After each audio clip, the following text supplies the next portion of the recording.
Hello hello मेरे दोस्तों, मेरे भाइयों और मेरी माता तुल्य बहनों, हाजिर हूं मैं आपके सामने आज आपके गोधुली गद्य खंड से पहले चैप्टर को लेकर, जिसका नाम है जाति प्रथा एवं श्रम विभाजन। मैं आपको बता दूं दोस्तों, इससे पहले हमने इस पाठ का लेक्चर 1 कंप्लीट कर लिया है, जिसमें हमारे लेखक महोदय अर्थात अंबेडकर जी के जीवन का परिचय हमने ले लिया है। अंबेडकर जी के जीवन का परिचय हमने फर्स्ट ही लेक्चर में कंप्लीट कर लिया है और आज जिस लेक्चर को हम करने जा रहे हैं, मतलब दूसरे लेक्चर को, यहां हम लेखक साहब के जो अपने विचार हैं, जो अपने अनुभव है, इस मुद्दे को लेकर समाज की जो ये कुरीति है या समाज का जो ये एक मुद्दा है, इस गंभीर मुद्दे को लेकर हमारे लेखक साहब की जो अपनी राय है, जो अपना अनुभव है, जो अपना अवलोकन है, जो अपना विचार है, उसी विचार को हम देखने जा रहे हैं, उसी विचार को हम समझने जा रहे हैं, जिसमें हम पूरी तरह से एक एक लाइन को, एक एक शब्द को पूरी तरह से अच्छे से एक्सप्लेन करके पढ़ेंगे, समझेंगे, सीखेंगे। मेरी बात को गंभीरता से लीजिएगा, हम सीखेंगे दोस्तों। सिर्फ साहित्य का अध्ययन आप अपने मैट्रिक परीक्षा के लिए ना करो, सिर्फ मार्क्स के लिए ना करो, बल्कि ये जो साहित्यिक मुद्दे हैं, ये जो साहित्यिक मुद्दे हैं, इसमें ऐसी मूल बातें होती हैं, ऐसी ज्ञानपरक बातें होती हैं, ज्ञानवर्धक बातें होती हैं, जो हमारे जीवन को बदल देने की भी क्षमता रखती हैं, हमारे जीवन में बहुत ही प्रभावकारी बदलाव लाने की भी क्षमता रखती हैं।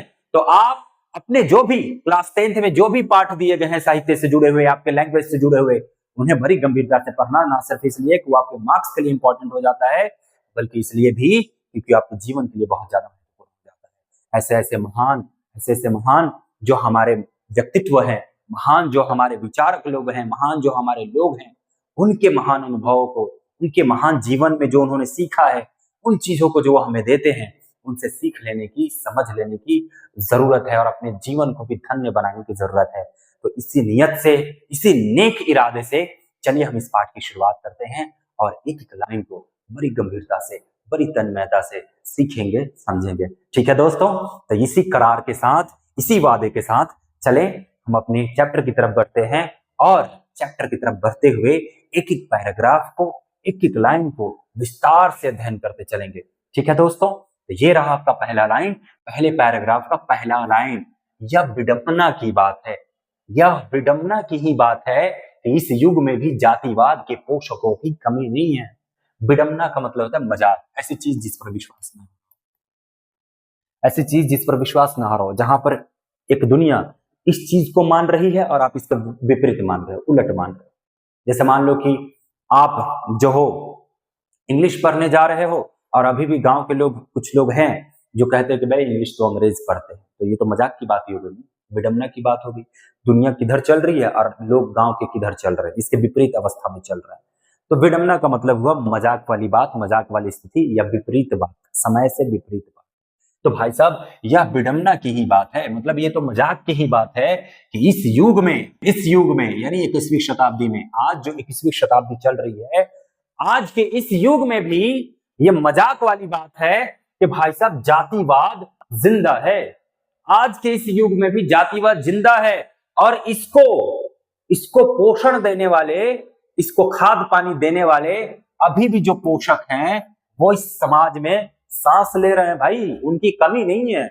आज भी जाओ गांव के समाजों में तो आप देखोगे, आप पाओगे कि आज भी ऐसे रूढ़िवादी व्यक्ति हैं, रूढ़िवादी विचारधारक व्यक्ति हैं, जो आज भी जातिवाद को हवा देते रहते हैं, आज भी उसमें खाद पानी देते रहते हैं। आज भी उनको लगता है कि उनकी जाति बड़ी महान है, वो बहुत महान खून के हैं, बाकी सभी के सभी बेकार खून के हैं, गंदे।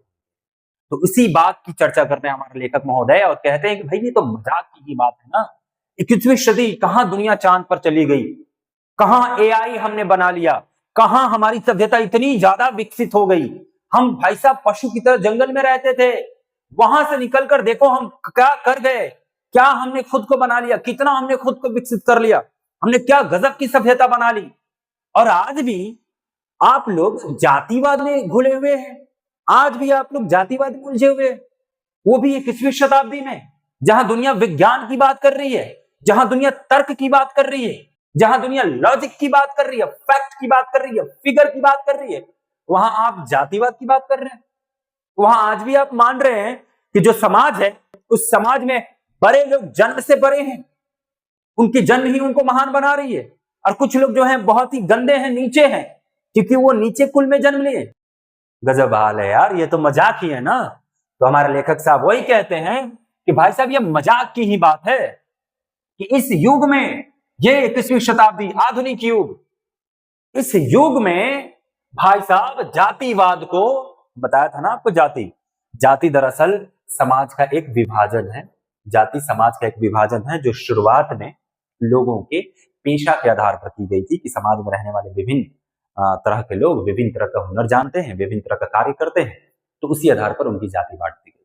लेकिन बाद में ये जन्म से जोड़ दिया गया, जहां से ये चीजें गड़बड़ होने लग गई, और जन्म से ही जोड़कर जाति को आज भी माना जाने लगा, और ये बोला जाने लगा कि ये काम करने वाली जाति महान हो गई और ये काम करने वाली जाति निम्न हो गई।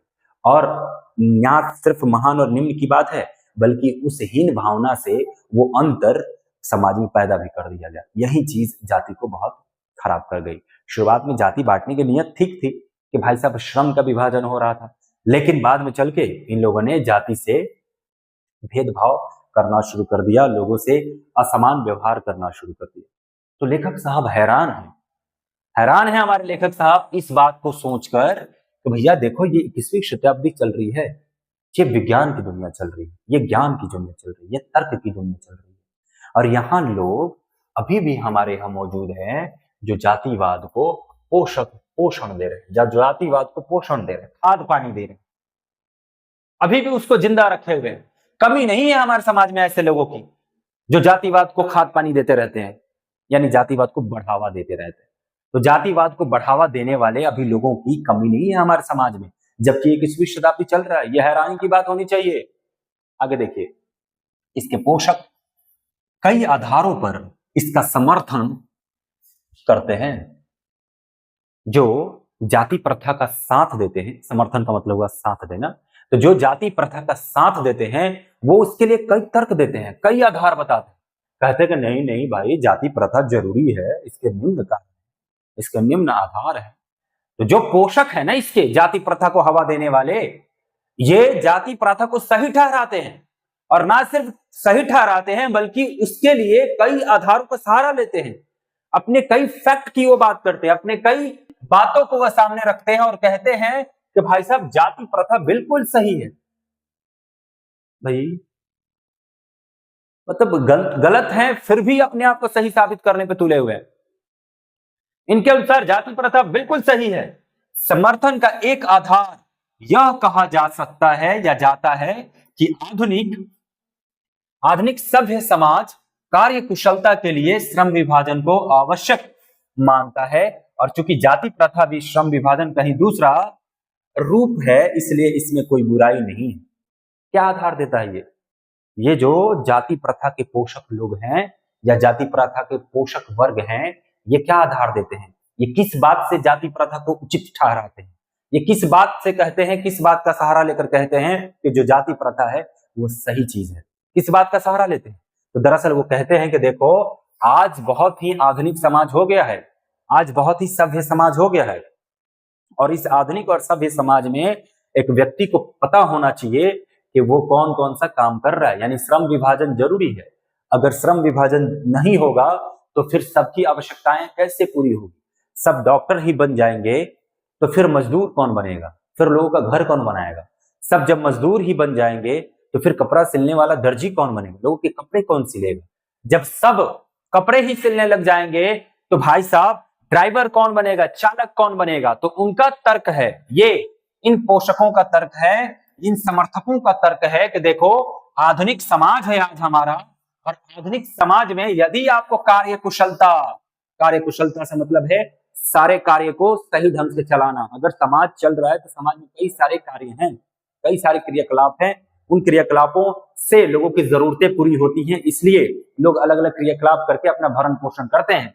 तो यहाँ हमारे उन पोषकों का ये तर्क है, वो पोषक ये कहना चाहते हैं तो भैया देखो तुम्हारा आधुनिक समाज है, ये सभ्य समाज है, और इस सभ्य समाज को यदि सभ्य बनाए रखना है तो यहाँ सबकी जरूरत को पूरी होनी चाहिए, सबकी जरूरत पूरी होनी चाहिए। और सबकी जरूरत को पूरी करने के लिए यह जरूरी हो जाता है कि काम का बंटवारा हो और सभी के सभी अपने अपने काम करें। तो भाई काम का बंटवारा करना है, श्रम विभाजन करना है, इसलिए जाति प्रथा जरूरी है, ऐसा ये मानते हैं, ऐसा ये लोग मानते हैं कि श्रम का विभाजन करना है इसलिए जाति प्रथा जरूरी है। जाति नहीं होगी तो काम का बंटवारा कैसे होगा? भैया हम पंडित जी से जाकर थोड़ी कहेंगे कि चलो चमड़े का काम कर दो, या चमार से हम कहेंगे कि चलो शादी विवाह करवा दो। तो इनका ये कहना है कि पंडित जी से हम कहेंगे कि तुम पूजा पाठ ही कराओ, चमार से कहेंगे कि तुम जूते और चप्पल ही बनाओ। ये तब मालूम चलेगा ना जब हम उन्हें जाति में बांट के रखेंगे कि हाँ ये पंडित जी हैं तो इनका काम से पूजा पाठ कराना है, ये चमार जी हैं तो इनका काम से वो जूते और चप्पल बनाना है। तो इनका कहना है, ये जाति प्रथा के जो समर्थक लोग हैं, जो जाति प्रथा के पोषक लोग हैं, इनका कहना है कि अगर श्रम विभाजन चाहिए, अगर समाज में काम को बांटना है तो जरूरी है कि आप जाति को बांटो, नहीं तो समाज में काम बटेगा ही नहीं। तो उनका कहना है कि अगर आपको समाज श्रम विभाजन करना है तो आप जाति प्रथा मानो, और इसमें कोई बुरी बात नहीं है। ये उन पोषकों का कहना है, समझे? क्या वो सही कह रहे हैं, उचित कह रहे हैं? मुझे नहीं लग रहा। देखिए आगे और भी तर्क देते हैं हमारे लेखक साहब। कहते हैं इस तर्क के संबंध में पहली बात तो यही आपत्तिजनक है, आपत्तिजनक मतलब वो चीज जो स्वीकार किया जाए। तो इस तर्क के संबंध में जो भी इन्होंने तर्क दिया, जो भी इन्होंने लॉजिक दिया, ये हमारे साहब लोग, ये जो हमारे जातिवाद के पोषक लोग थे, इन्होंने जो ये तर्क दिया है, क्या तर्क दिया है? तर्क दिया है कि श्रम विभाजन करना है, यानी समाज में सारे लोग अलग अलग काम करें, इसके लिए जरूरी है कि जातियों में बांट दो। तो हमारे लेखक साहब कहते हैं कि जो आपने तर्क दिया है कि सबको जातियों में बांट दो क्योंकि श्रम विभाजन करना है, ये आपत्तिजनक है, मतलब मुझे स्वीकार नहीं है, स्वीकार्य नहीं है, नहीं स्वीकारा जा सकता कि जाति प्रथा श्रम विभाजन के साथ साथ श्रमिक विभाजन का भी रूप लिए हुए है। भाई साहब ये आपत्तिजनक है। इसकी पहली बात तो यही है, जो आपने तर्क दिया है कि श्रम विभाजन करना है मतलब जाति बांटना है, जो आपने तर्क दिया है, इस तर्क में पहली दिक्कत तो यही आ गई कि आपने जाति प्रथा सिर्फ इसलिए उचित ठहराया है ताकि काम का बंटवारा हो, काम का बंटवारा हो, लेकिन इसके साथ दिक्कत ये हो गई कि काम का ही नहीं, आपने काम करने वालों का भी बंटवारा कर दिया।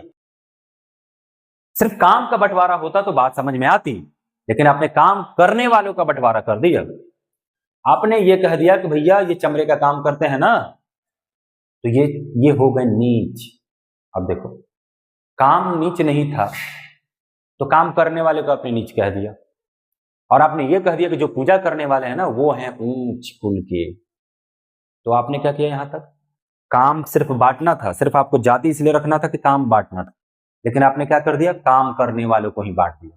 ये भैया एक बात बताओ, अगर मैं ब्राह्मण हूं और मैं पढ़ा लिखा नहीं हूं, चौपट हूं, गंवार हूं, और मैं बहुत अच्छा हुनर रखता हूं जूता चप्पल बनाने में, तो क्या मैं नहीं बना सकता? तो इन्होंने कहा ना ना ना, ऐसा थोड़ी है। जो काम करने वाला है, जो एक बार बट गया है वो बट जाए।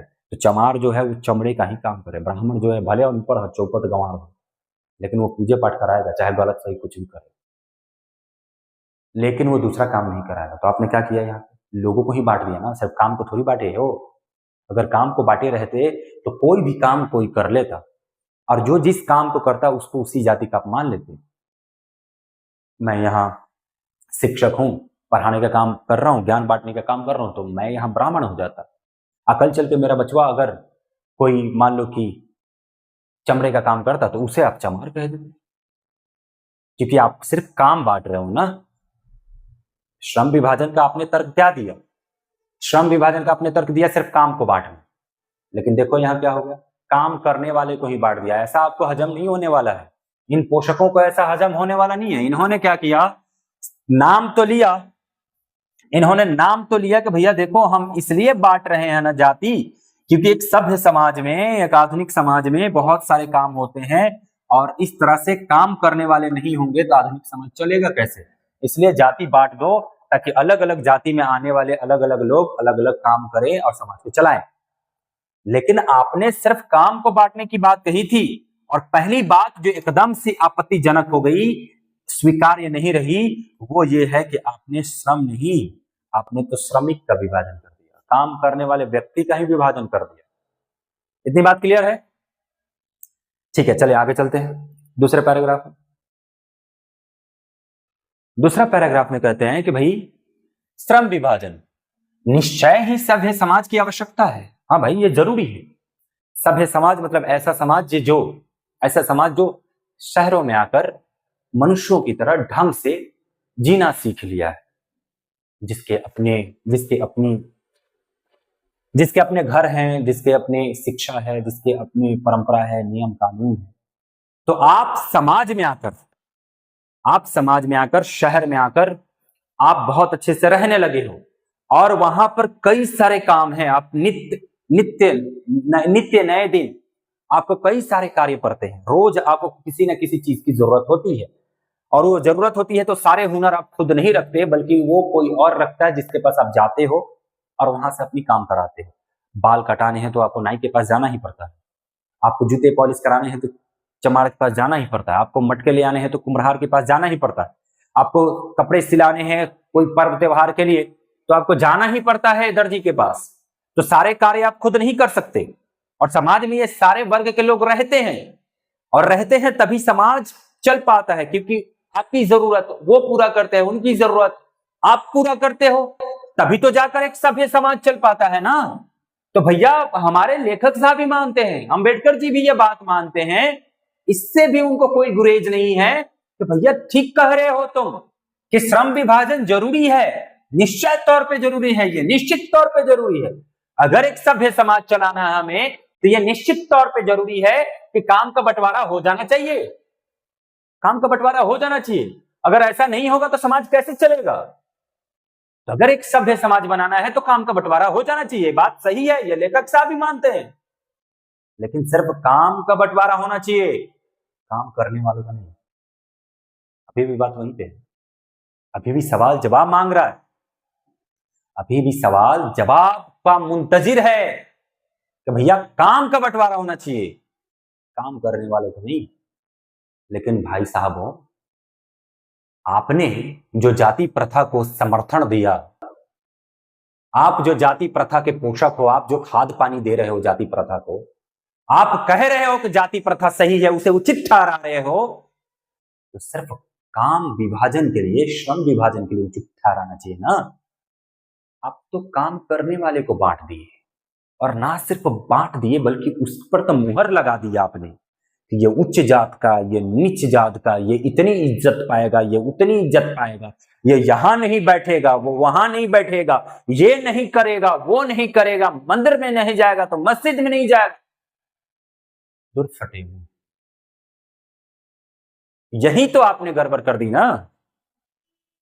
तो लेखक साहब को इस बात से तकलीफ है, काम बांटो, वो तो खुद स्वीकार कर रहे हैं, वो तो खुद कह रहे हैं कि श्रम विभाजन जरूरी है, ये निश्चित तौर पे जरूरी है। समाज अगर आपको बनाना है तो, समाज को चलाना है तो श्रम विभाजन जरूरी है। लेखक साहब को भी इस बात से कोई दिक्कत नहीं है, लेकिन कहां दिक्कत है? परंतु किसी भी सभ्य समाज में श्रम विभाजन की व्यवस्था श्रमिकों के विभिन्न वर्गों में अस्वाभाविक विभाजन नहीं करती, समझे? ठीक है, श्रम विभाजन जरूरी है, काम बांटना जरूरी है, लेकिन ध्यान रहे कि सिर्फ आप काम बांटोगे, अगर आप एक सभ्य समाज की नींव रखते हो, यदि आप एक सभ्य समाज के प्राणी हो, तो आप सिर्फ क्या बांटोगे भैया? काम बांटोगे। श्रम विभाजन की व्यवस्था आप करोगे काम बांटने के लिए, ना कि श्रमिकों को बांटने के लिए। आपने श्रमिकों का बंटवारा कर दिया, वो भी कैसे? अस्वाभाविक रूप से, अनुचित रूप से, जैसा नहीं बांटना चाहिए था वैसा आपने बांट दिया। अभी जैसे मैं पहले ही कह गया ना कि आप काम बांट देते, जो ब्राह्मण है अगर उसको पूजा पाठ करने नहीं आ रही तो भाई वो मजदूरी करे, वो कुम्हार का काम करे, वो चमार का काम करे, और वो उसी ग्रुप में आए, उसी विभाजन की श्रेणी में आए, उसी समाज की श्रेणी में आए, क्योंकि वो उस तरह का काम कर रहा है। तो नहीं, आपने कह दिया नहीं, ऐसा नहीं होगा। आपने अस्वाभाविक बंटवारा कह दिया, आपने कह दिया, आपने ये बात कह दी कि भैया देखो, चाहे वो पूजा पाठ करना जाने चाहे ना जाने, उसको हम मान कर रखेंगे कि वो ब्राह्मण ही है। अगर कोई चमार है, अगर वो बहुत अच्छा पढ़ना लिखना जानता है, अगर वो बहुत अच्छा कर सकता है, तो आप उसे ब्राह्मण नहीं कहोगे, बल्कि आप उसे चमार ही कहोगे। तो ये बंटवारा अस्वाभाविक हो गया, ये अस्वाभाविक हो गया, ये उचित नहीं हुआ। ये जो नेचुरल तरीके से बंटवारा होना था, सही ढंग से बंटवारा होना था, ऐसा नहीं हुआ। क्योंकि आप जिस विचारधारा का हवाला दे रहे हो, आप तो इसी बात को आधार बनाए हुए हो ना कि भाई साहब सभ्य समाज चलाना है तो काम को बांटना है, और काम को बांटना है तो जाति में लोग तो बटेंगे ही बटेंगे। तो आप तो जब इसी बात को आधार बना रहे हो, तो आप फिर यहां क्यों पलट जा रहे हो भैया? आपको सिर्फ काम बांटना था ना जी, तो आपने तो श्रमिकों को ही बांट दिया। आप बांट देते एक ब्राह्मण को चमार के समूह में, क्योंकि वो चमड़े का काम कर रहा होता है, क्योंकि उसको पूजा पाठ नहीं आता, और एक चमार को उठा के आप ब्राह्मण बना देते क्योंकि वो पूजा पाठ बहुत अच्छे से करता है, क्योंकि उसे संस्कृत का बहुत अच्छे से ज्ञान है, क्योंकि वो आचार्य है। तो नहीं, ये बंटवारा आपको स्वीकार नहीं था। तो ये गड़बड़ कर दी ना आपने, ये गलत कर दिया आपने। देखिए आगे, भारत की जाति प्रथा की एक और विशेषता यह भी है कि यह श्रमिकों का अस्वाभाविक विभाजन ही नहीं करती, बल्कि विभाजित वर्गों को एक दूसरे की अपेक्षा ऊंच नीच भी करार देती है, जो कि विश्व के किसी भी समाज में नहीं पाया जाता। देखो, यही है ना गड़बड़ी। इसी गड़बड़ी से हमारे लेखक साहब को यह बात पसंद नहीं है, श्रम विभाजन या जाति प्रथा पसंद नहीं है। वो कह रहे थे कि भाई साहब सुनो, समर्थकों, जाति प्रथा के समर्थकों सुनो, तुमने कहा कि सभ्य समाज में श्रम का विभाजन जरूरी है, इसलिए जाति प्रथा जरूरी है। चलो ठीक मान लिया, लेकिन तुमने जो श्रमिकों को बांट दिया यह गलत था। और यहां तक भी अगर बात स्वीकार की जा सकती थी, तो तुमने एक और गड़बड़ क्या कर दी कि भैया काम बांटे और काम के हिसाब से लोगों को इज्जत देना तुमने शुरू कर दिया। काम बांटे और काम के हिसाब से उस व्यक्ति को मान लिया कि ये ऊंच है या नीच है। ये सबसे गलत बात हो गई ना, ये जो भेदभाव वाली भावना हो गई। एक बात बताओ यार, तुम जंगल से निकल कर आए, तुम पशु थे, तुम जंगल से निकल कर आए, तुम्हारी पशुता नहीं गई, तुम जंगल से निकल कर आए, तुम पशु थे, वहां भेदभाव नहीं चलता था, और तुम यहां आए तो तुम अपने आप को सभ्य घोषित कर रहे हो, शिक्षित घोषित कर रहे हो, तो यहां तो तुम्हें और मिलनसार हो जाना चाहिए। इसके विपरीत तुम और भी ज्यादा भेदभाव करने लग गए, और भी तुम्हारे भीतर एक तरह से अज्ञानता भर गई, जबकि तुम तो ज्ञानी कहते हो खुद को। ये तो ज्ञानी लोगों की चीज नहीं है कि आप एक व्यक्ति को उसके कार्य के आधार पर विभाजित कर दोगे, और विभाजित करने के बाद फिर उससे ऊंच नीच कहना शुरू कर दोगे, उससे दुर्व्यवहार करना शुरू कर दोगे। और जिस तरह से भारत में जाति विभाजन चलता है ना, इस तरह से तो दुनिया का किसी देश में नहीं चलता, किसी समाज में नहीं चलता।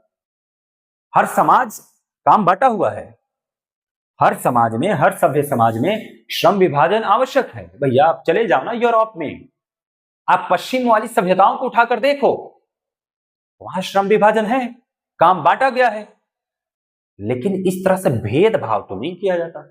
हर व्यक्ति का सम्मान किया जाता है, चाहे वो किसी भी कार्य को कर रहा हो, वो हर व्यक्ति का सम्मान किया जाता है। और हमारे यहां देखो, सम्मान उसके काम पे है, वो खराब काम कर रहा है तो कम इज्जत, और अच्छा काम कर रहा है तो ज्यादा इज्जत। नहीं, ऐसे सम्मान नहीं है। ऐसा नहीं है कि कोई बहुत अच्छा पंक्चर बना दे रहा है तो उसकी ज्यादा इज्जत हो गई, और जो खराब तरीके से पंक्चर बना रहा है उसकी कम इज्जत हो गई। ऐसा नहीं है, पंक्चर बनाने वाले ही कम इज्जतदार हैं। ये गड़बड़ है दोस्त। इनके नजर में, इन पोषकों के नजर में नीच काम करने वाले नीच हो गए इंसान, नीच काम करने वाले नीच इंसान हो गए इनके नजर में। इन्होंने बांट रखा है अपने से कि ये काम उच्च वर्ग के लोग करेंगे, ये काम उच्च है, ये श्रेष्ठ कार्य है, ये कार्य नीच है, ये जो भी कार्य करते हैं उनको नीचे मानेंगे। तो ये जो भारत की जाति प्रथा है, इस भारत की जाति प्रथा की जो गलत या जो एक अस्वीकार्य वाली बात है, आपत्तिजनक बात है, वो ये है कि जो तुमने ऊंच नीच का भेदभाव करना शुरू कर दिया, ये असमानता को पैदा कर रहा है, ये असमानता की जड़ है। और इसी असमानता की जड़ की वजह से, इसी असमानता की वजह से समाज में सौहार्द पैदा नहीं होता, प्रेम पैदा नहीं होता, विलगाव की भावना पैदा होती है, अलगाव की भावना पैदा होती है। यही समाज को खोखला करता है, यही सभ्य समाज को तोड़ता है, यही समाज को शांतिपूर्वक नहीं रहने देता। समाज में शांतिपूर्वक भाईचारगी वाला भाव नहीं रहने देता। अगले पैराग्राफ को देखते हैं दोस्तों। लेखक साहब कहते हैं कि जाति प्रथा को यदि श्रम विभाजन मान लिया जाए, चलो चलो चलो एक पल के लिए मान लेते हैं, लेखक साहब भी मानते हैं कि चलो ठीक है, मान लेते हैं कि जाति प्रथा जरूरी है। जैसा आप कह रहे हो पोषक महाराज, समर्थक महाराज लोग, कि जाति प्रथा जरूरी है क्योंकि श्रम विभाजन करना है, काम को बांटना है, तो चलो एक पल के लिए मैं मान लेता हूं, मान लिया, आप ही ठीक हो, आप ही ठीक हो, जातिवाद को समर्थन देने वाले लोगों आप ठीक हो, चलो मान लिया कि भाई साहब अगर श्रम विभाजन करना है तो मान लिया मैंने कि जाति प्रथा जरूरी है, चलो ठीक है।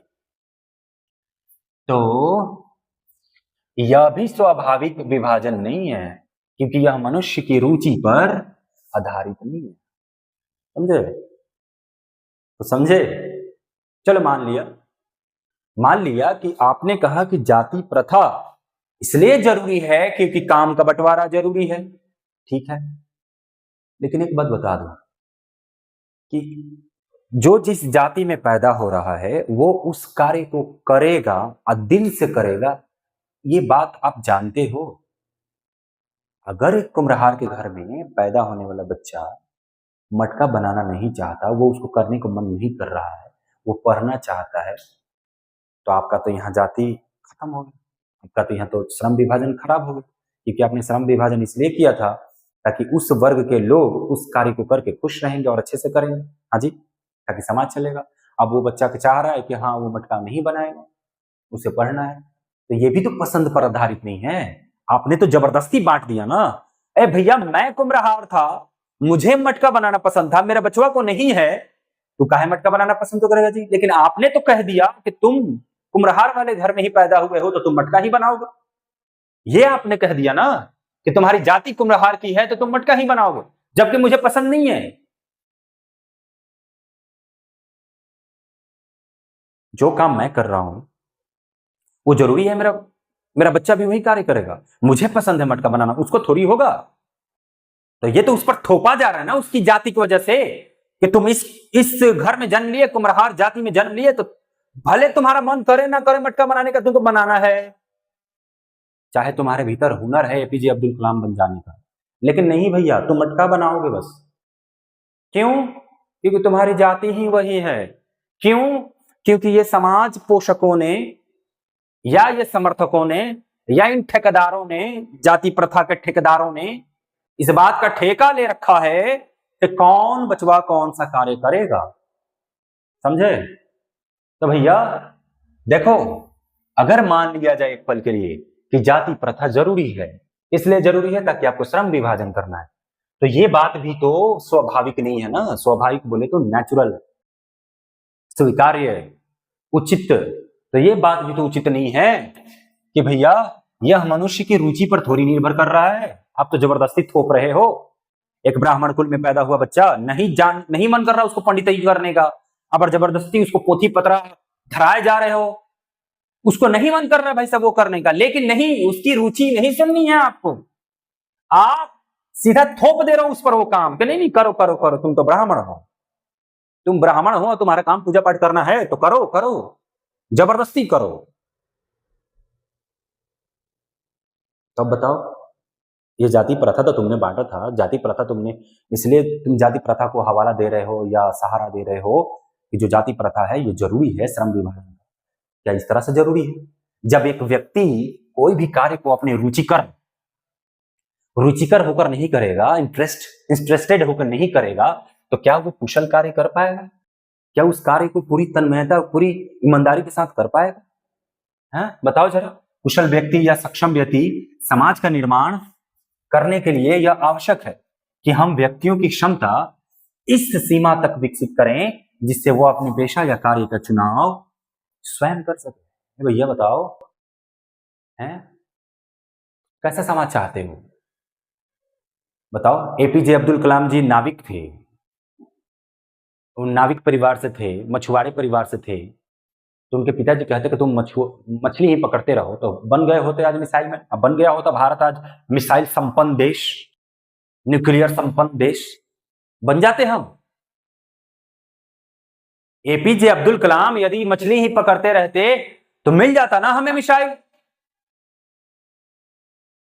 ए भाई देखो इधर, अगर आप एक बच्चे के ऊपर जबरदस्ती, एक व्यक्ति के ऊपर जबरदस्ती वो कार्य थोपोगे जो वो करना नहीं चाहता, लेकिन तुम थोप रहे हो ना, क्योंकि तुम्हारी जाति वही है, जाति वही है, जाति वही है, तुम वही कार्य करो।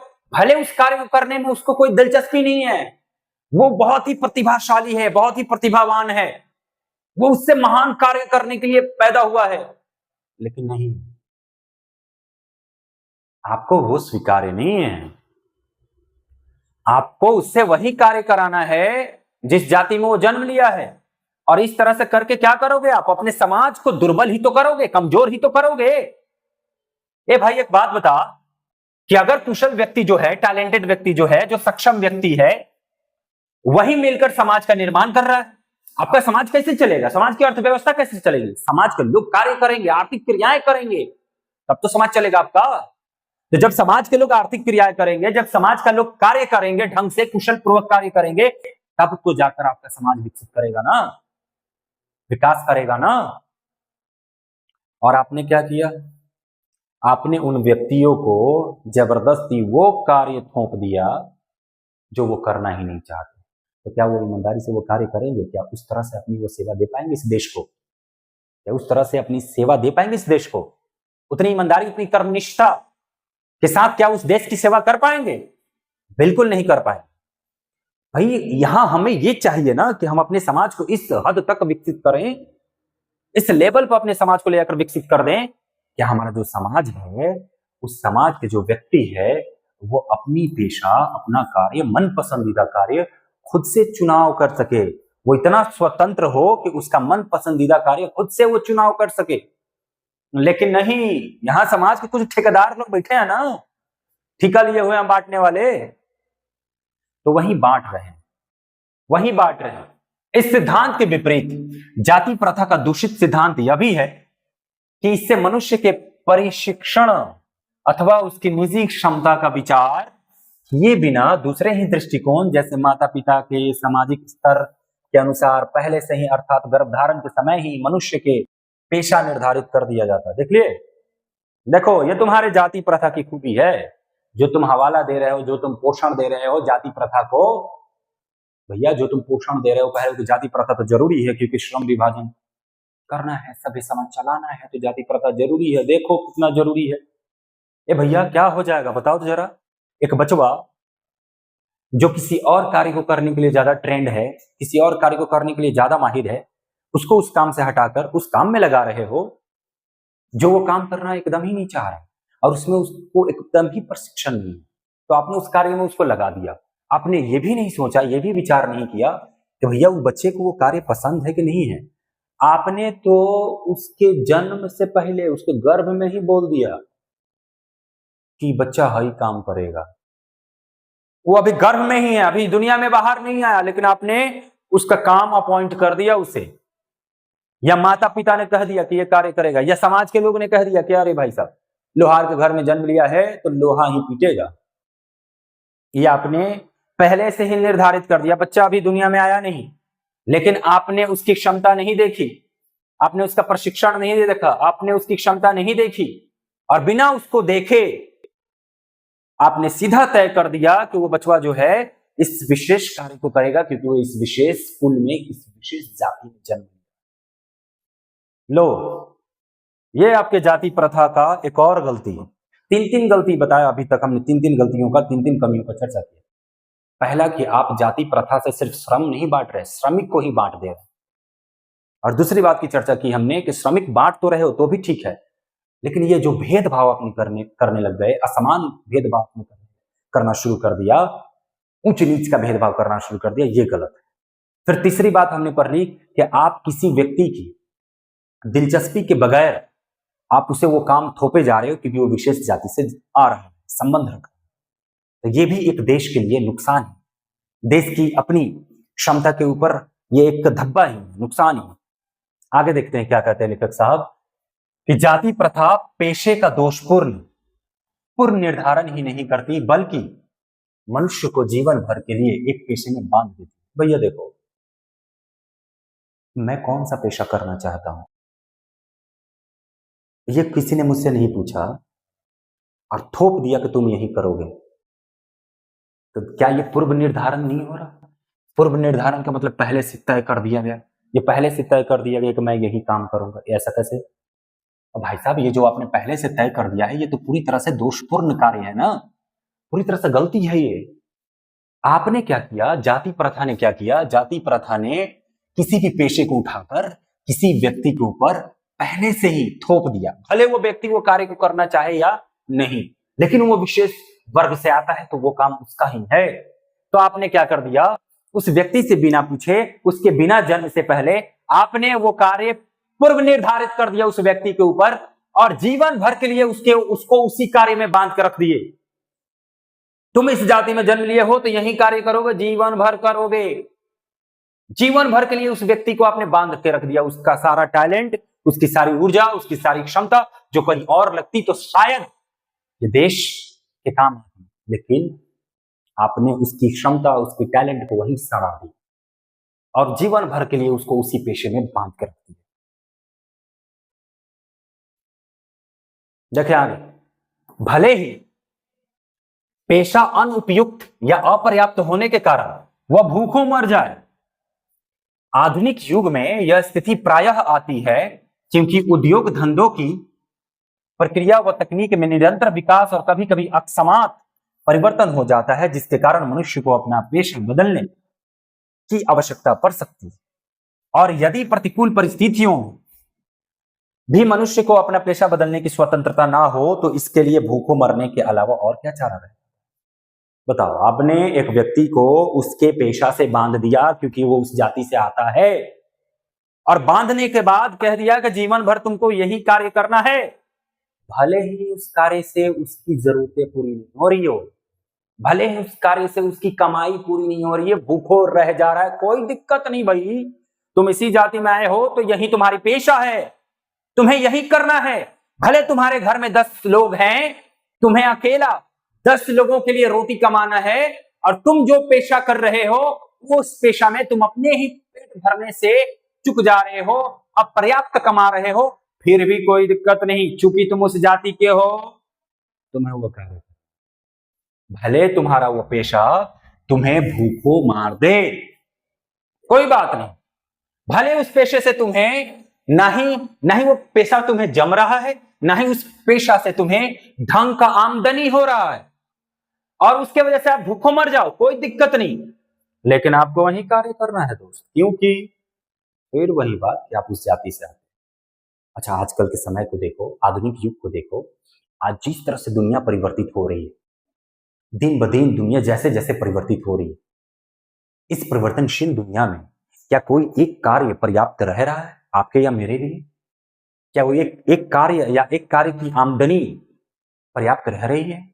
क्या हमारी जरूरतें नहीं बढ़ रही? क्या हमारी जो आमदनी है वो लगातार घट नहीं रही? क्या हमारे स्थान पर मशीनें नहीं आ गई? तो क्या हमारा रोजगार नहीं छिन रहा? भाई, आधुनिक युग है, लगातार दुनिया बदल रही है, इंडस्ट्रियलाइजेशन चल रहा है, औद्योगिकरण चल रहा है, और यहां पर औद्योगिकरण तो छोड़ दो भाई साहब, यहां एआईफिकेशन चल रहा है, यहां पर एआई लगातार लगाई जा रही है हर चीज में, हर कार्य में, और वहां मनुष्यों का रोजी रोटी छीन रहा है। अब उसके पास वो नहीं रहा रोजगार कि वो पैसा कमा सके और भी ज्यादा, लेकिन नहीं, आपने तो उसे जोड़ कर रखा है उसी पेशे से, तो तुम उसी जाति से तो वही कार्य करोगे। और आधुनिक समय में इतनी स्थितियां बदल रही हैं कि लगातार उद्योग और धंधे, लगातार फैक्ट्री लग रही हैं, लगातार चीजें बदल रही हैं, लगातार कार्य बदल रहे हैं, पेशे बदल रहे हैं, लगातार पेशे बदल रहे हैं। और इस बदलते हुए समय में जब आपको अपना पेशा बदलने का स्वतंत्रता ना, आपको अपने अनुसार कार्य करने की आजादी ना हो, तो फिर आपके पास क्या चारा रहेगा? आपके पास क्या चारा रहेगा? भूखों मर जाइए, ये इन ठेकेदारों को पसंद है। क्या भूखे मर जाओ चलेगा, लेकिन पेशा नहीं बदल सकते बुआ, क्योंकि आप उसी जाति से आते हो, तो आपको वही कार्य करना पड़ेगा। समझे बाबू भैया? लानत है ऐसे लोगों पर भैया, लानत है ऐसे लोगों पर जिन्हें सिर्फ अपनी दिखाई पड़ती है। इतने स्वार्थी हैं ये। कहते हैं नहीं नहीं, तुम्हें आजादी नहीं है अपने कार्य बदलने की, तुम स्वतंत्र नहीं हो अपने कार्य को करने की। भूखो मरो चलेगा, लेकिन तुम जिस जाति से हो उसी कार्य को करोगे। लो कर लो बात। देखते हैं आगे हमारे लेखक साहब क्या कहते हैं। लेखक साहब ने बवाल किया ना भाई, अरे बड़ी बवाल किया है। देखिए आगे, हिंदू धर्म की जाति प्रथा किसी भी व्यक्ति को ऐसा पेशा चुनने की अनुमति नहीं देती है। ध्यान देखो, जो हिंदू धर्म की जाति प्रथा है, जिसमें ब्राह्मण, क्षत्रिय, वैश्य, शूद्र, ये जो आपने श्रेणी कर दिया है, तो ये जो जाति प्रथा है हिंदू धर्म की, ये हिंदू धर्म की जाति प्रथा किसी भी व्यक्ति को अलग से पेशा चुनने का मौका नहीं देती। जो उसका पैतृक यानी पिता से जुड़ा हुआ खानदानी पेशा ना हो, भले ही वह उसमें पारंगत मतलब टैलेंटेड, या पारंगत का मतलब ट्रेंड ना हो, इस प्रकार पेशा परिवर्तन की अनुमति ना देकर जाति प्रथा भारत में बेरोजगारी का एक प्रमुख और प्रत्यक्ष कारण बनी हुई है। यह जाति प्रथा भारत में बेरोजगारी का एक प्रमुख कारण बनी हुई है। और प्रत्यक्ष बोले तो डायरेक्ट, आपका मेन और डायरेक्ट जो कारण है, जो फैक्टर है अनएम्प्लॉयमेंट का, बेरोजगारी का भारत में, वो जाति प्रथा है। कैसे? क्योंकि जो हिंदू जाति के लोग हैं, जो हिंदू धर्म के लोग हैं, उन्हें दूसरा पेशा चुनने का मौका ही नहीं दिया जाता। उन्हें कहा जाता है कि जो तुम्हारे पिताजी का काम है ना, उसी काम को करो, भले वो बचवा वो काम को करना जानता भी हो या नहीं जानता हो, लेकिन उसे कहा जाता है कि चाहे तुम पारंगत हो या ना हो, उसी कार्य को करो। उसे अनुमति ही नहीं दी जाती, आज्ञा ही नहीं दी जाती कि वो अपना कार्य को बदले। और जब वो अपना कार्य नहीं बदल पाता, उसी कार्य को करते रहता है, तो फिर क्या होता है भाई साहब? फिर बेरोजगारी देखने को मिलेगी आपको भारत में। यह है जाति प्रथा का दुष्परिणाम। चौथा कारण है ये, चौथा पॉइंट है। पहला पॉइंट है कि ये श्रमिकों को बांट देती है, सिर्फ श्रम को नहीं बांटती। दूसरा कारण है कि असमानता का भेदभाव पैदा करती है। तीसरा कारण है कि भैया ये जो आपकी जाति प्रथा है ना, ये जाति प्रथा बेरोजगारी का भी कारण बनती है। चले देखें आगे। इस प्रकार हम देखते हैं कि श्रम विभाजन की दृष्टि से भी जाति प्रथा गंभीर दोषों से युक्त है। लो ठेकेदारों, हमारे लेखक जी ने यह भी साबित कर दिया कि अगर सिर्फ जाति प्रथा को इस नियत से आपने अपनाया था कि श्रम विभाजन हो जाए, तो भी तो इसमें आपकी इतनी कमियां हैं। आपने सिर्फ उसे इस वजह से अपनाया था जाति प्रथा को कि श्रम विभाजन हो जाए, कि समाज, एक सभ्य समाज अच्छे से चल पाए। तो इस अनुसार, इस नियत से, तो भाई साहब ये भी कमी आ गई ना, ये भी तो दोषों से युक्त है। कई सारे दोष आपको इधर दिखाई पड़ रहे हैं। जाति प्रथा का श्रम विभाजन मनुष्य की स्वेच्छा, यानी मनुष्य की अपनी इच्छा पर निर्भर नहीं रहता।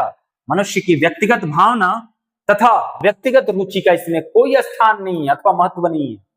जो आपने जाति प्रथा अपनाई हुई है इसलिए कि श्रम विभाजन किया जा सके। जरा एक बात बता दो मेरे दोस्त, क्या इसमें एक व्यक्ति की अपनी इच्छा है? आप कह रहे हो कि आप इस जाति में पैदा हुए तो आपको यही काम करना है। क्या मुझसे पूछा किसी ने कि मेरी चाहत है कि नहीं? क्या मेरी भावनाओं की कोई कीमत नहीं है, कोई कदर नहीं है? आप जबरदस्ती थोप दिए मेरे माथे ठीक रहे।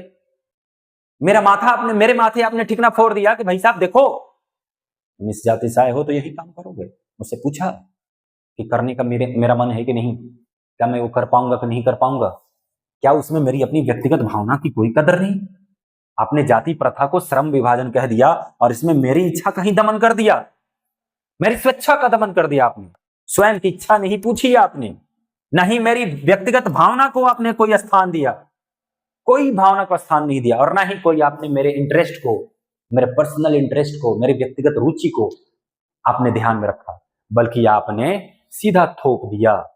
आपने सीधा थोप दिया और कह दिया कि भैया तुम इस जाति में जन्म लिए हो तो तुम्हारा यही काम है, समझे? आगे देखते हैं दोस्त।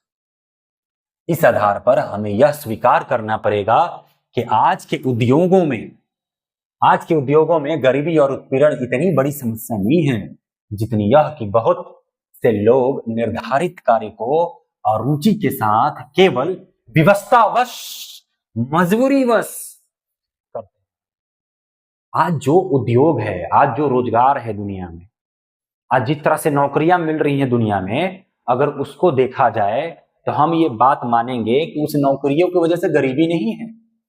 आज जो भी नौकरी मिल रही है उस नौकरी की वजह से गरीबी नहीं है, या उस नौकरी की वजह से कोई उत्पीड़न नहीं है, शोषण नहीं है, तकलीफ नहीं है, बल्कि सबसे बड़ी तकलीफ और सबसे बड़ी समस्या वाली बात है ये जाति प्रथा। क्योंकि जाति प्रथा ने पहले से निर्धारित कर दिया है कार्य को, वैसे कार्य को जो मेरे करने का मन है ही नहीं, जिसमें मैं अरुचि रखता हूं, और लेकिन विवशतावश, मजबूरीवश मैं उसे ढोए जा रहा हूं क्योंकि मैं उस जाति में जन्म लिया। आज बदलती हुई दुनिया में नए नए रोजगार पैदा हो रहे हैं, और वो रोजगार को करने के लिए जो लोग आप जा रहे हो कार्य करने, तो उसमें बहुत प्रकार का तनाव है, टेंशन है, बहुत तरह का उसमें आपको शोषण होने को मिलेगा, उत्पीड़ित किए जाओगे अपने कंपनी के द्वारा। लेकिन फिर भी वो ठीक है, क्योंकि वहां पर आप अपने मन का कार्य कर रहे हो, आप अपने इंटरेस्ट से वहां गए हो, भले प्रेशर है लेकिन अपने इंटरेस्ट से वहां गए हो, अपना मन लगाकर वहां कार्य कर रहे हो। लेकिन जाति प्रथा ने क्या किया? जाति प्रथा ने पहले से निर्धारित कर दिया कार्य, चाहे वो कार्य आपके पसंद का होगा या ना होगा, इसके अलावा उस कार्य को आपको मजबूरीवश ढोना ही ढोना पड़ेगा। यह है जाति प्रथा, ये पांचवी कमी कि आपको ढोना पड़ेगा।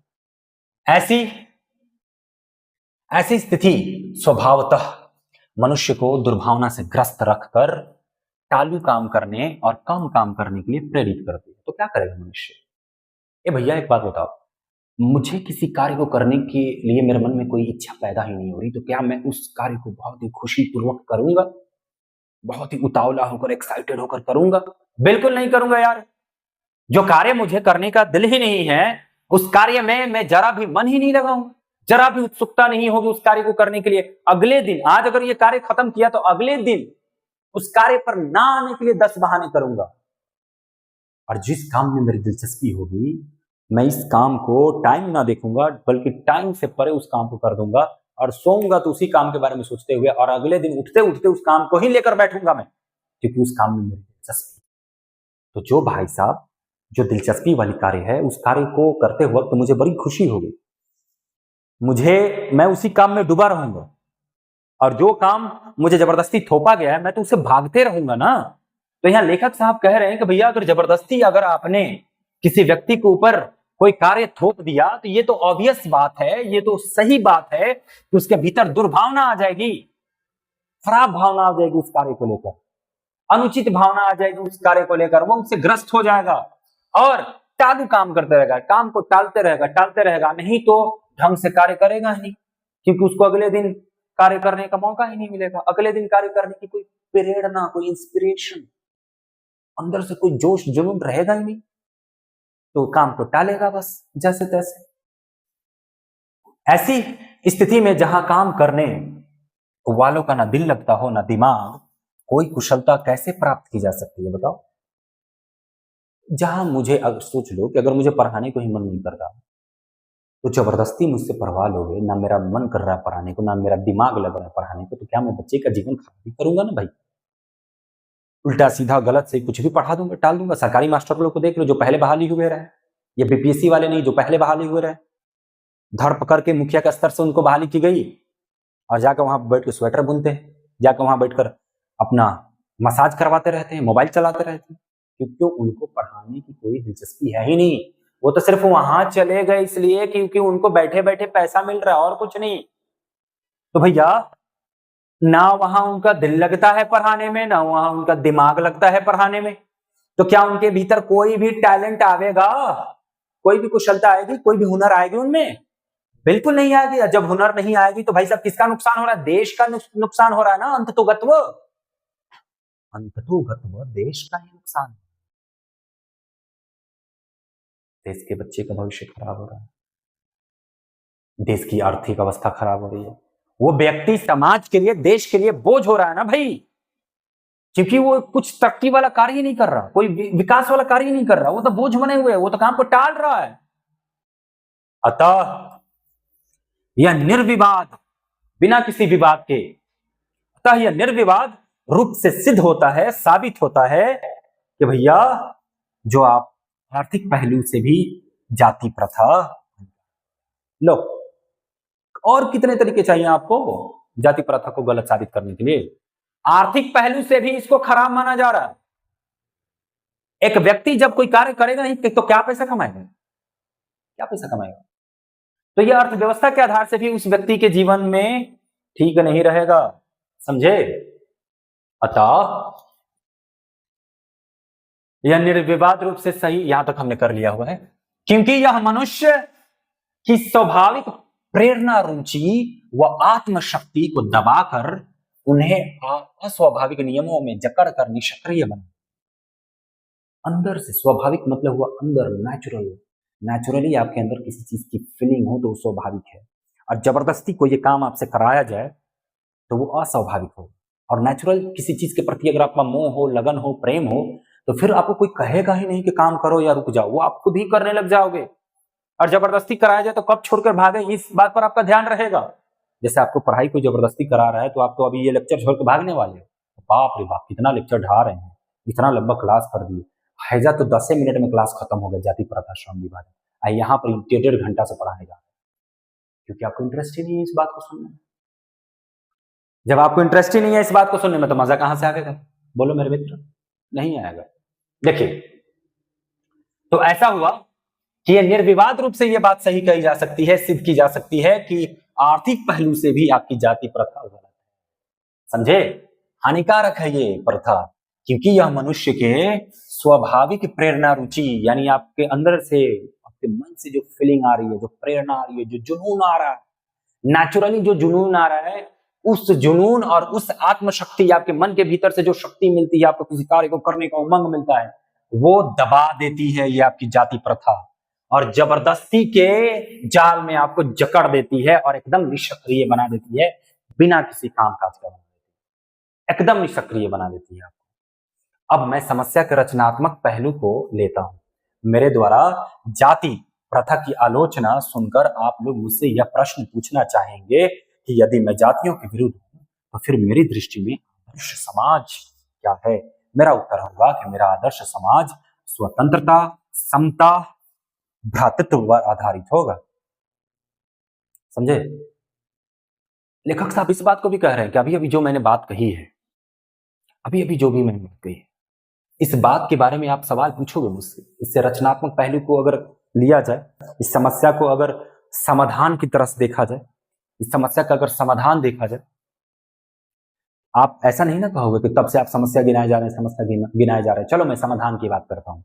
इस समस्या के अगर समाधान को देखा जाए तो आपका सवाल होगा, आप पूछोगे मुझसे कि एक बात बताइए अंबेडकर जी, आपके अनुसार तो जाति प्रथा गलत है, तो किस तरह से आप एक समाज, एक आदर्श समाज का निर्माण करेंगे अगर आप जातियों के विरुद्ध हैं? क्योंकि जाति जो है वही तो श्रम का विभाजन करती है, और यदि आप जातियों के विरुद्ध हैं तो आप बता दो हमें कि किस तरह से आप एक सभ्य समाज का निर्माण करेंगे, आदर्श समाज का निर्माण करेंगे। तो मेरा बस एक ही जवाब होगा कि अगर आदर्श समाज चाहते हो तो सारे लोगों को आजादी दो, खुलकर वो काम करे अपना, ऐसी आजादी दो उनको, समानता हो सब में, सबको समान अवसर मिले और सब में एक तरह से बराबरी का अवसर मिले, सबको एक तरह से बराबर का सम्मान मिले। तो समानता और समता, ये दोनों चीज समझिए। समानता से मतलब है बराबर अधिकार मिले, बराबर हक मिले, बराबर इज्जत मिले, और समता से मतलब है बराबर अवसर मिले। तो सबको समान अवसर भी मिले और समान अधिकार भी मिले, समान इज्जत भी मिले, समझे?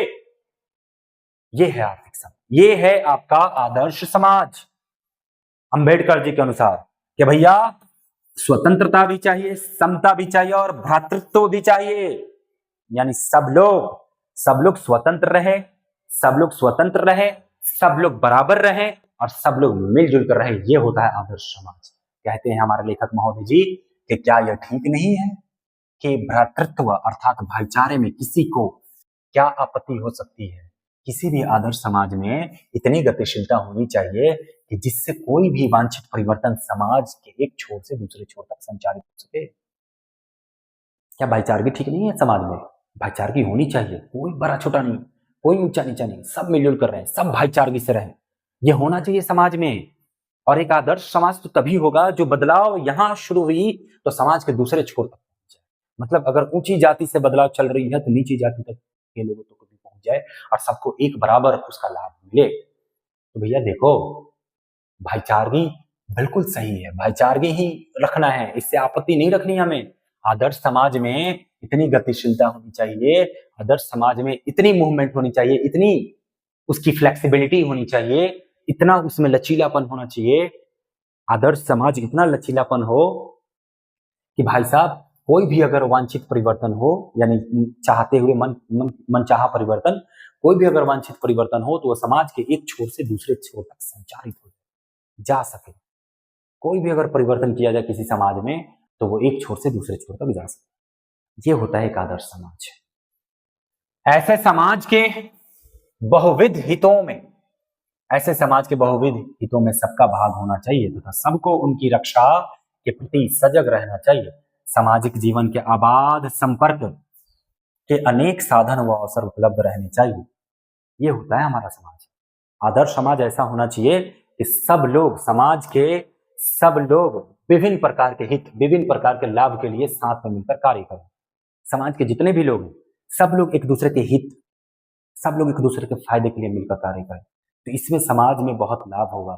सब लोग रक्षा करें, सब लोग रक्षा के प्रति सजग रहें। अनेक साधन और अवसर जो उपलब्ध हो वो सबके लिए हो, किसी एक व्यक्ति, किसी एक जाति, किसी एक धर्म के व्यक्ति के लिए ना हो। जो भी सुविधा हो, जो भी सुविधा हो, जो भी अवसर हो वो सबके लिए हो। जो भी लाभ हो वो समाज के एक छोर से दूसरे छोर तक जाए, ऊपर से नीचे तक, नीचे से ऊपर तक। ऐसा होना चाहिए आदर्श समाज। तात्पर्य यह है कि दूध पानी के मिश्रण की तरह भाईचारे का यही वास्तविक रूप है और इसी का दूसरा नाम लोकतंत्र है। कितनी अच्छी बात कह दी हमने, इन्होंने कितनी अच्छी बात कह दी कि भाईचारगी का दूसरा नाम ऐसा है जैसे दूध में पानी मिले। पानी अलग तासीर का है, दूध अलग तासीर का है, बावजूद दोनों ऐसे मिले हुए हैं जैसे लगता है कि दोनों एक ही हैं। क्या उन दोनों को अलग किया जा सकता है? दूध और पानी एकदम अभिन्न अंग बन जाते हैं एक दूसरे से मिलकर।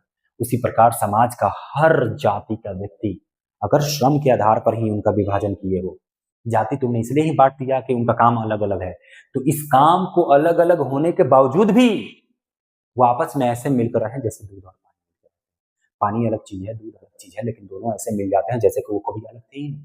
तो भाई ठीक है, तुमने जाति प्रथा इसलिए तुमने किया है, चाहे तुम्हें जाति इसलिए बांट दी ताकि समाज के अलग अलग काम बांट सके, तो ठीक है भाई, लोहार हो, चमार हो, चाहे कोई भी हो, काम सिर्फ अलग बटे हैं, लेकिन भाईचारगी एक होनी चाहिए ना। दूध पानी जैसा मिलन होना तो चाहिए ना।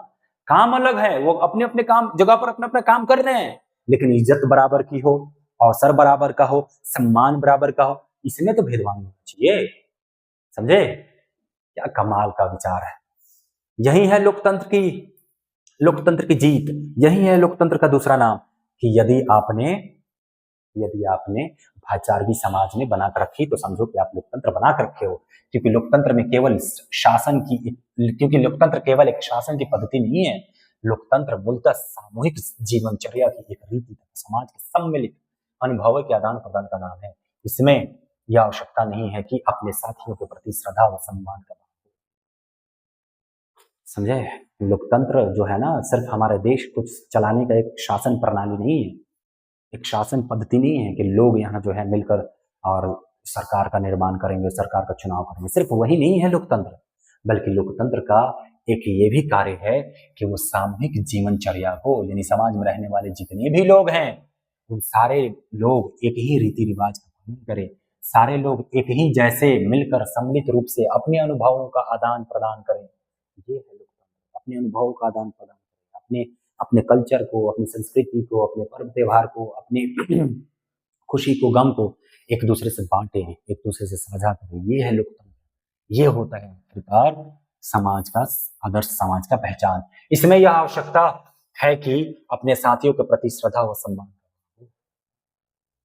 तो आदर्श समाज का मतलब है कि आपके जो भी साथी, उनके प्रति आप श्रद्धा रखो, इज्जत रखो। समझे लल्लू लाल? तो यहाँ पर खत्म किया हमने अपने चैप्टर को। मेरे ख्याल से आपको बहुत अच्छे से समझ में आएगा। हमने बहुत अच्छे से इस चैप्टर को मजा आ गया होगा। तो मिलते हैं अगली क्लास में इस चैप्टर के ऑब्जेक्टिव को लेकर। तैयार रहना, इस लेक्चर को एक दो बार और देख लो, तैयार रहो और ऑब्जेक्टिव के लिए गर्दा उड़ा दो।